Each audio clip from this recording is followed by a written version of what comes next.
I'm Jennifer Potter, Associate Professor of Medicine at Harvard Medical School and Director of Women's Health Programs at Beth Israel Deaconess Medical Center and Fenway Health in Boston. It's my pleasure to introduce today's panel. Starting on my left is Dr. Barbara Warren, Director of LGBT Programs and Policies in the Mount Sinai Health System Office for Diversity and Inclusion. To her left is Dr. Brian Hurley, Robert Wood Johnson Foundation Clinical Scholar at the David Geffen School of Medicine at the University of California, Los Angeles. To his left is Jay Goins, second-year medical student at Morehouse School of Medicine. And at the end of the panel is Dr. Ed Callahan, Associate Dean for Academic Personnel and Professor of Family Medicine, University of California, Davis School of Medicine. Welcome, and thank you so much for joining us today. Thank you. Thank you. We'll be talking about the hidden curriculum, and I think it would be a good idea to start with a definition. Brian, if you could do that, and maybe also tell us how it's related to the formal curriculum. Sure. So the hidden curriculum encompasses the context in which the formal curriculum is delivered. So the definition of the hidden curriculum is the sets of norms, attitudes, and policies that learners are exposed to implicitly embrace in order to assume their professional role. And in some cases, it can be the opposite of what you would want to formally teach in the overt curriculum. In some cases, it supports what you'd want to teach in the overt curriculum, but the hidden curriculum itself is the overall context that is not explicitly included in the overt or explicit curriculum, but is nonetheless very important for what learners walk away from lessons having learned. Can one of you give an example of a hidden curricular issue? So one of the things that you might do in teaching about how to work with patients is talk about being respectful for everyone that comes through the door. When the students who have gone through this curriculum go out to the emergency room, if people start making fun of the patients that come in and the problems that they present, there's a very different kind of message that's being delivered. And it undercuts all the hard work you've done trying to build in this respect. Are there any differences with respect to how hidden curriculum manifests with regard to LGBT individuals as compared with people of other kinds of, with other kinds of characteristics and identities?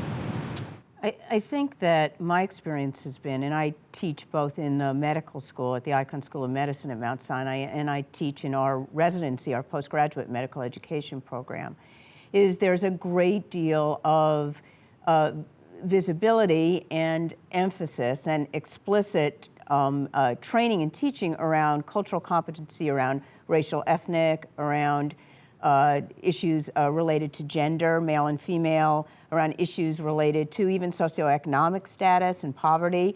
But what's different about LGBT is that oftentimes it's not explicit, and if it is, it's sort of lumped in as just sort of one, population, LGBT, like everybody in LGBT is the same. So I think one of the things that I've seen is it's less a problem of, particularly in teaching, of commission, of saying wrong things, and more of omission or invisibility.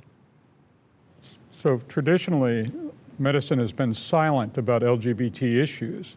And very recently, a survey of deans showed that there's almost no curriculum regarding LGBT health. If you put it in that context, then medical students traditionally have been taught everything about LGBT people through the hidden curriculum.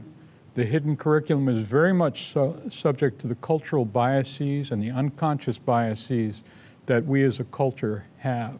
That really means that when we're talking about LGBT health, we're talking about unlearning habits that were formed in a period of time when LGBT people were supposed to be invisible and not be respected.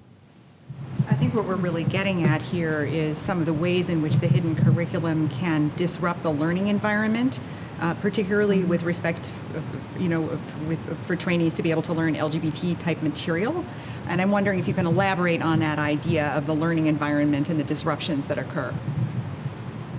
Just from my so from my personal experience, I would say that the inclusion of certain LGBT relative things, from collecting a history and physical, not asking specifics about sexual health in there, and so we're not capturing certain areas that are definitely going to affect the population. I know that in Atlanta we have a very large population of LGBT individuals, and so not being prepared to ask those questions, we're really not going to be good at collecting all the necessary information to treat them, as well as getting into kind of gender identity. I think that's a big blockade still that we're not really addressing in terms of just getting the basics with the history and physical and being taught how to get that information and to use appropriate terminology there. I'm glad you're raising some particular items related to knowledge acquisition, because I think many times people may believe that hidden curriculum refers mostly to attitudes, and I'm wondering if you might be able to comment on that, Brian. Sure. When I was a medical student, my memory was the faculty and the fellow students held a variety of attitudes around LGBT populations. And there was one instance in particular where I had organized a lunchtime panel on the health effects of marriage. And this was actually well before marriage equality became a hot-button political topic. And I would send out the email to all 4 classes. And my class, there were a number of LGBT-identified students who had taken various leadership positions, and an email like that was a non-issue. I remember then sending an email to the 3rd and 4th years and getting some emails back saying, this is entirely inappropriate. How could this ever be included in a college of medicine? I remember one email in particular, you know who your people are, please don't spam me. And thinking, actually, even within classes, there is a difference in the hidden curriculum, that is, the peer relationships that people have. And in my class, it's not that the student, or my class, was any particularly different, but the context was different because of the roles that LGBT-identified students had taken in my particular class that was just not present in other classes. And it was an example to me of attitudinal differences that were shaped. But it's not just that. It's knowledge, skills, attitudes, and then the praxis of those things in combination that actually generates competency. And so, yes, you're absolutely right. On one hand, attitudes are a huge part of the hidden curriculum and the way that those are expressed. But having the knowledge and knowing the skills that you need in order to be able to execute what you know is right is also an important part of being a competent physician. Yeah, I kind of want to underscore what Brian just said, because one of the, and also relate to something Jay said, one of the interesting things that I found, we now are doing one of the, much to our surprise, one of the only mandatory LGBT training programs in the postgraduate medical education. We're now mandating about 10 hours of LGBT training in the academic half days for all of our residents that are house staff in one of our hospitals, Beth Israel Hospital. And one of the things that we've been finding is, in fact, the attitudes have shifted in this generation of residents, of providers. Most people, we ask them how many of you have a personal connection to, have friends, have family members, know someone, care for someone, or have worked with someone who you admire and respect, who's lesbian, gay, bisexual, and transgender. And we ask each one of those individually, and almost all of them raise their hand. So it's less about their attitude, but it's much more about what they need to know. And the other thing that I found is that if they've had any training, it's usually about sexual history taking. However, there's a whole host of other issues that they really do need to know that are related to risk factors that aren't just about sexual practices among lesbians, gay men, bisexual people, or transgender people. And particularly for transgender people, there is a context of health in the context of their primary care that a lot of our physicians really, and our other providers as well, really want to learn about. So there's a whole scope of knowledge that people really need to learn about, and they should have it in medical school, but we're finding that because they don't necessarily get it there, we're really having to train them and give them tools and resources, including mentors on the job when they're residents.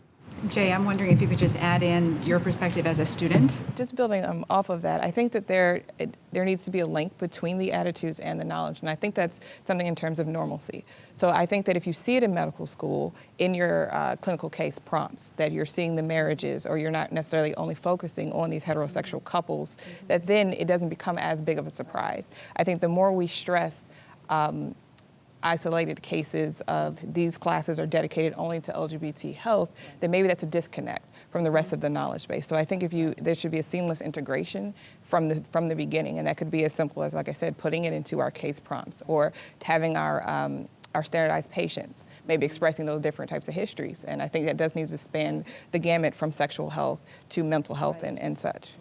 I so agree with that. You know, one of the things that we're looking at now is we're auditing our curriculum across all 4 years of medical school, across all of the topic areas, to see where we can integrate LGBT issues into each year of medical school in each of those topic areas where it's relevant. So that's a relevant strategy, because all of the curricula around the country tend to be pretty much saturated. There really isn't time to add in extra lectures, but every one of the lectures, if they're putting in things that are relevant to LGBT health in every lecture, then it does become a part of the normal process, and you don't have to always see LGBT people as over there. Right, exactly. Switching gears just a little bit, I wonder if you could also comment on the impact of the hidden curriculum on trainees and faculty who themselves identify as LGBT or T. So, all right, I think it's very much a challenge. We've had an interesting experience where a trans woman came for care in our emergency room. When she came there, she had been an employee earlier and was known by her birth name. When they called her up for her care, they used her birth name, and she was pretty much humiliated in this process. So it really became a building issue, a learning issue for staff, and it was a good experience for students to start to speak up, to have the experience of being an advocate for people and educating staff and educating one another about what a respectful way of engaging this person and providing her the quality care that she deserved ought to look like.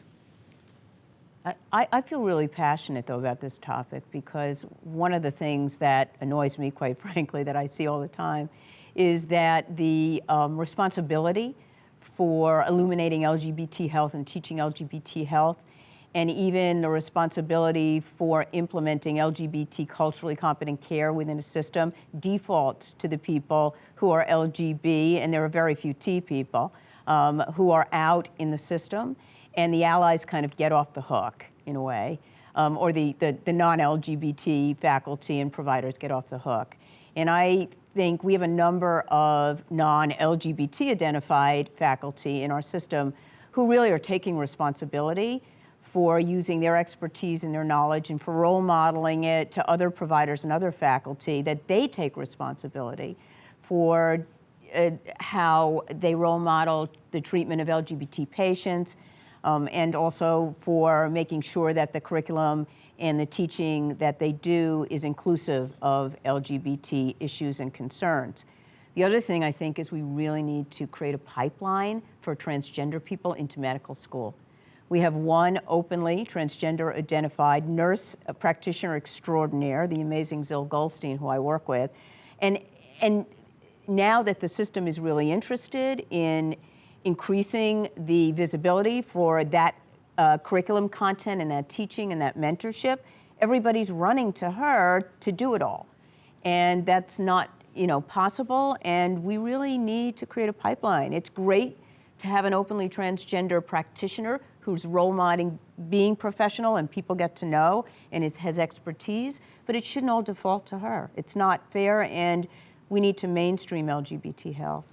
I'm sorry, Jake, go ahead. And just with that, just broadening that umbrella in terms of gender identity. So you have the one side of the spectrum with being completely transgendered, and those that are just, I guess, gender nonconforming in terms of their presentation. So making sure that students and trainees are comfortable in going into the environment as they present themselves. And my specific example is that I adjusted my style of dress for my medical school interviews depending on what part of the country I went to, because I wasn't sure how I would be received, and I didn't want that to negatively impact my ability to get into medical school, which is obviously ridiculous in this day and age that what I look like is going to impact that, but it's true and it is a fact. And so I think that as a student, an LGBT student, I do feel isolated at times from the academic perspective when I don't feel like I'm being included in the curriculum.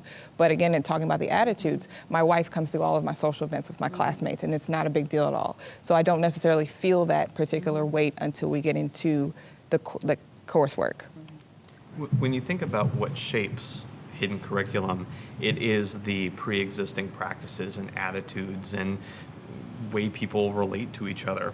And so the question of who do you have in your classes, what students are you admitting, who do you have as part of your faculty, is really core to how the hidden curriculum manifests. So when I think about interventions that would shape or affect the hidden curriculum, it's very much a question of who rather than what. It's not what are you teaching, what are you doing, but who is doing the teaching, and what is the context in which your curriculum is being actually executed.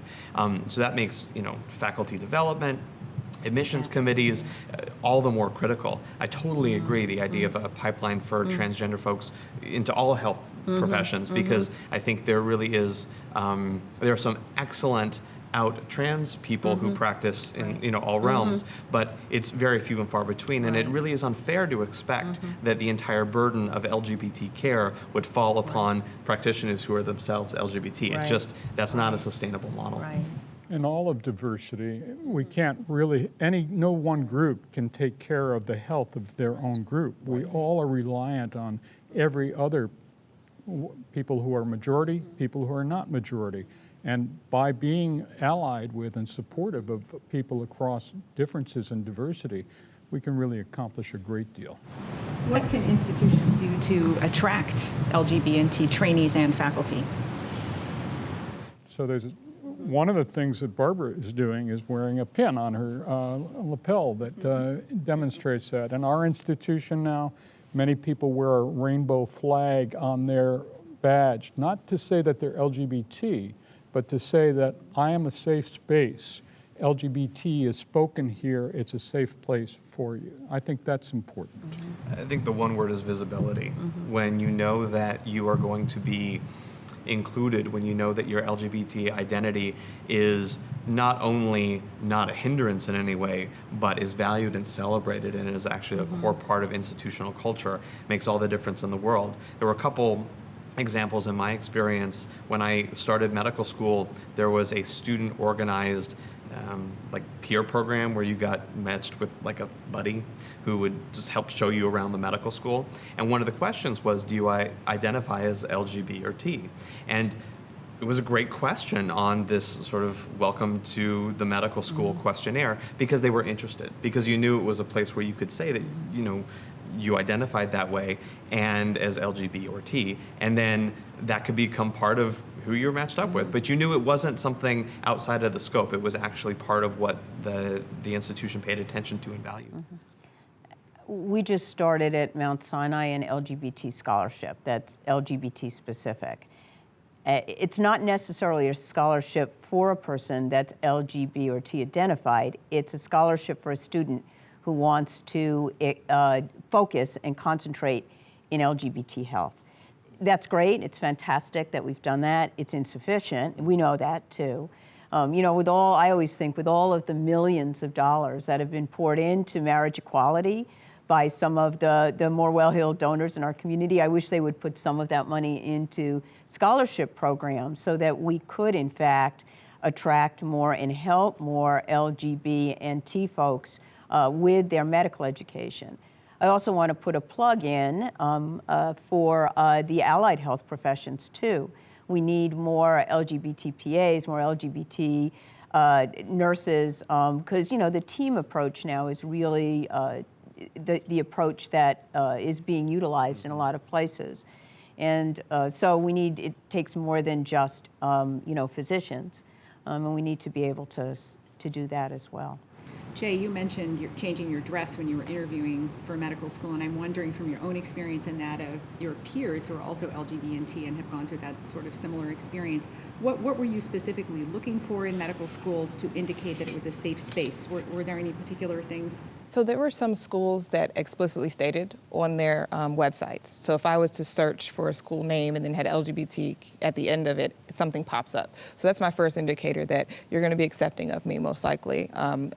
And then just when I got on campus, just the vibe, the types of students that I was seeing, the different activities, if I could search by your website, the different activities I saw that you had. But I had one particular school reach out to me from, actually, I feel like all the schools reached out from me being an African-American woman, but only one school reached out for me identifying as queer.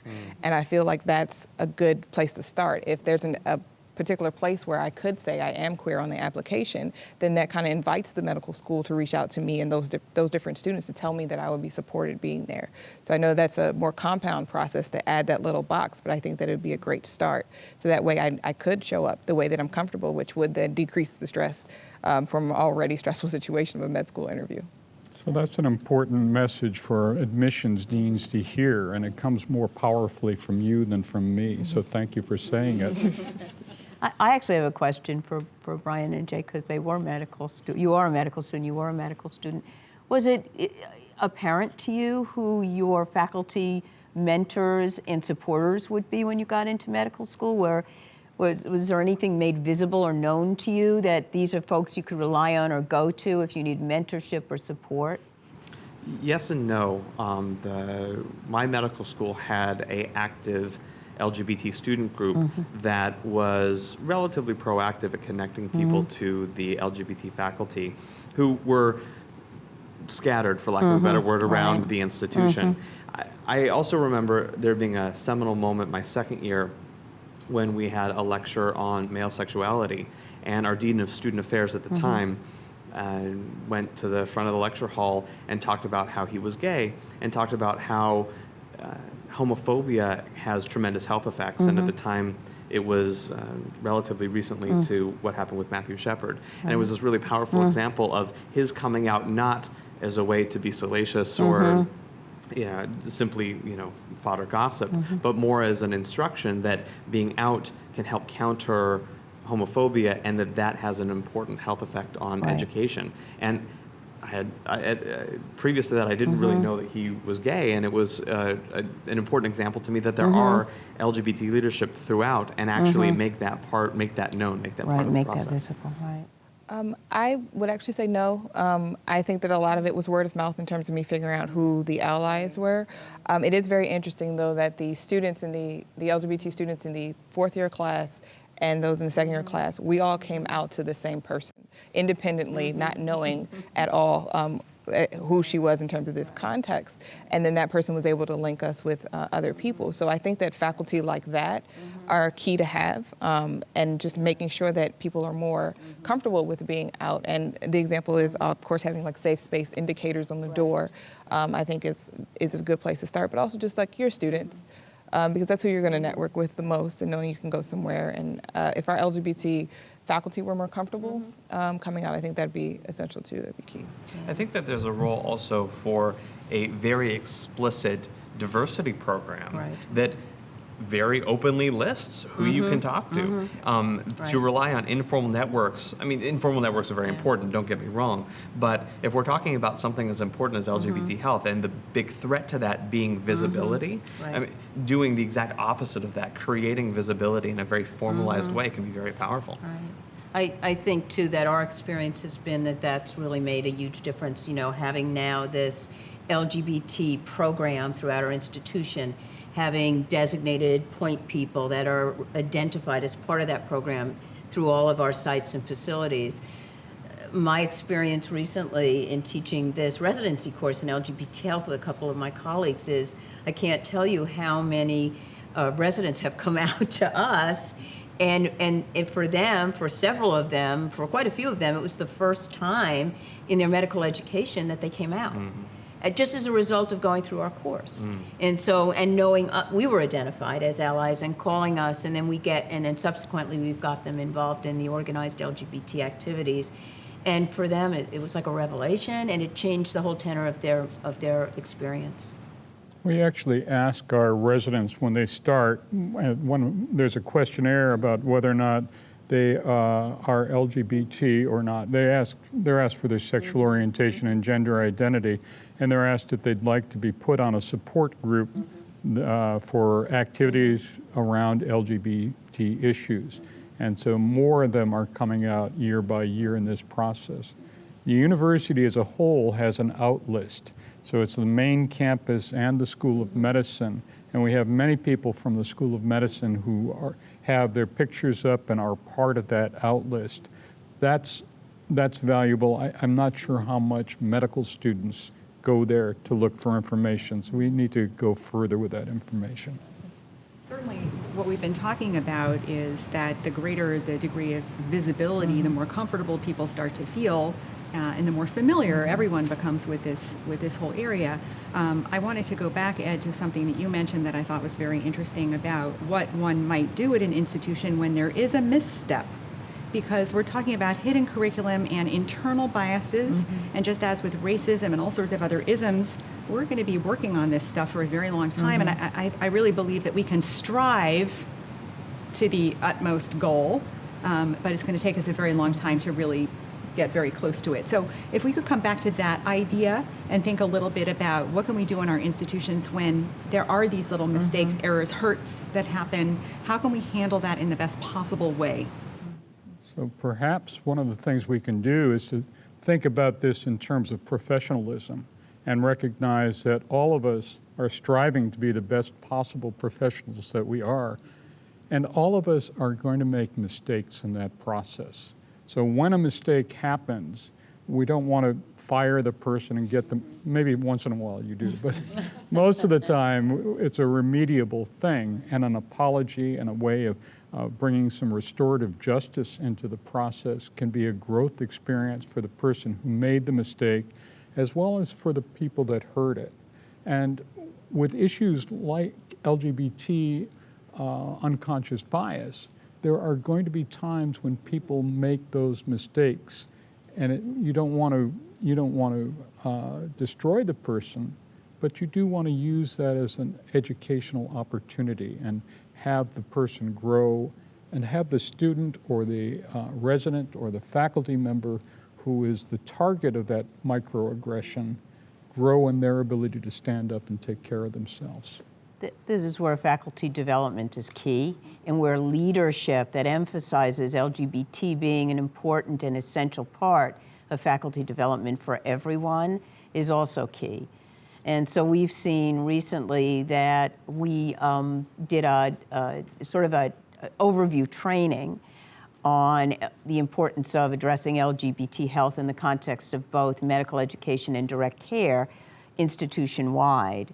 And that all the chiefs of all the services were there, all the heads of all the faculty departments were there, and we had a very lively discussion on why does this matter now, what's important going forward, how are we going to work together, because it's also about not pinpointing it or defaulting it to any particular person, but having everybody recognize what their role can be in promoting diversity and inclusion that it's inclusive of LGBT issues and concerns.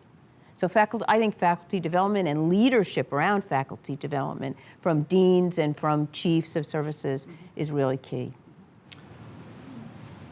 I was going to say, I agree that having leadership support is absolutely critical, because you need to know if there is some kind of, I think the word used was hurt at any level, on the wards, in the lecture hall, between student to student, faculty to student, that whatever the context is, that the leadership is going to support there being some kind of reparative effort, that there's going to be something that happens and it isn't something that gets let slide. And I think there is a toxic element to, you see things happen, you may even alert somebody in authority and then nothing happens after that.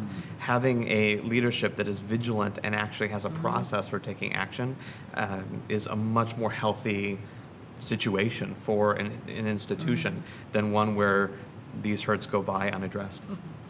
I also think that there are some tools and resources that could help us. You know, for example, in our institution, we're connected to a huge direct care system where both our students and our residents are practicing, our house staff. And if we had a series of LGBT questions on our HCAPs, on our Press Ganey, because they're always very focused on patient satisfaction, that would really help us to be able to identify when it's affecting our patients' care or our patients coming into care in our institution, our patient revenues, and that's always a great incentive to begin to address it. Just building on some of that stuff, just making sure there's an environment that's open for having the conversations in the one-on-one, and maybe it doesn't need to escalate to the point of administration. So saying that from the offender's standpoint, that person taking accountability and ownership of what happened, but also from the offendee's standpoint, not trying to change a belief system, but just trying to create an environment of being productive. So I think that just having that balance there could maybe help in that it's not a penalty that can happen or a severe punishment that needs to happen, but just can we talk about it? Are there any other next steps that you would want to provide the audience with as some good ideas for beginning this? Well, I would say, like, I'd love it if my class had a team building exercise. We have these little things called learning communities where we are small groups. I think most medical schools have small groups. So if we start doing these type of team building drills in which you're in different role playing scenarios, and I think that helps start being able to practice having uncomfortable conversations, because you can't get comfortable unless you're uncomfortable first. So I think that might be a good thing to incorporate into these small group learning sessions. So one of the things I think that schools can do is to work on looking at professionalism and give people a place to report violations of professionalism, and then to let the group struggle with how to come up with a solution for that. If the atmosphere of the school develops the idea that it's not acceptable for somebody to be hurt in a conversation, not acceptable for someone to be slighted, then that something can be done about that. It can be a very powerful thing. And all of us can take responsibility for when we hear microaggression, for saying, I don't think I understood what you meant by that. Could you tell me more about that? And just slowing the process down, not with a slap across the face, but with just, I've heard you. Did you really mean to say that? And I think it has some pretty powerful impact. I'm all for being proactive as much as possible instead of reactive. And that's why we have been involved in creating curriculum where we've created these videos and these video case studies where we demonstrate situations like that, and then we engage people in discussions about what would you have done, what would you have done differently, and then we have a representation of a better way of handling a particular situation, whether it's a clinical issue with an LGBT or T patient, whether it's a cultural competency issue, whether it's a faculty development issue. I have to give the AMC credit for doing this whole series because we're going to use this for faculty development. So the more training tools, the more discussions we can engage people in, and the more that we can be proactive around potential violations or situations, instead of waiting for them to happen, I think we'll inculcate this sort of the kind of atmosphere and the kind of environment that we want to grow.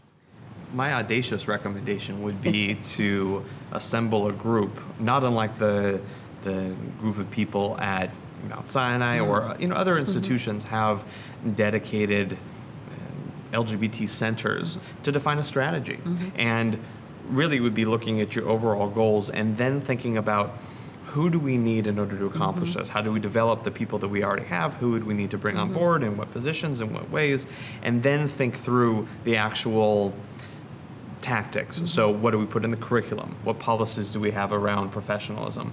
What do we do with bathrooms? What do we do with stickers? What do we, you define a set of tactics that will actually work at one's institution, because every institution is idiosyncratic and unique, and you need something that will work within the microenvironment, but something that's comprehensive, because making micro changes is important and is usually the way these things go. But if you really want to transform an institution into some into an organization that prepares physicians to take care of LGBT and patients who may be born with a difference of sex development in a comprehensive way, you need to have a comprehensive program. And so that's what I would say is get a group of people to define a strategy and then execute on it. And it could be, a year, 5 years, 10 years, 20. I mean, it can be as large and as audacious as you need, but I think it's that kind of leadership that schools really need to take in order to see the transformation that our patients really deserve.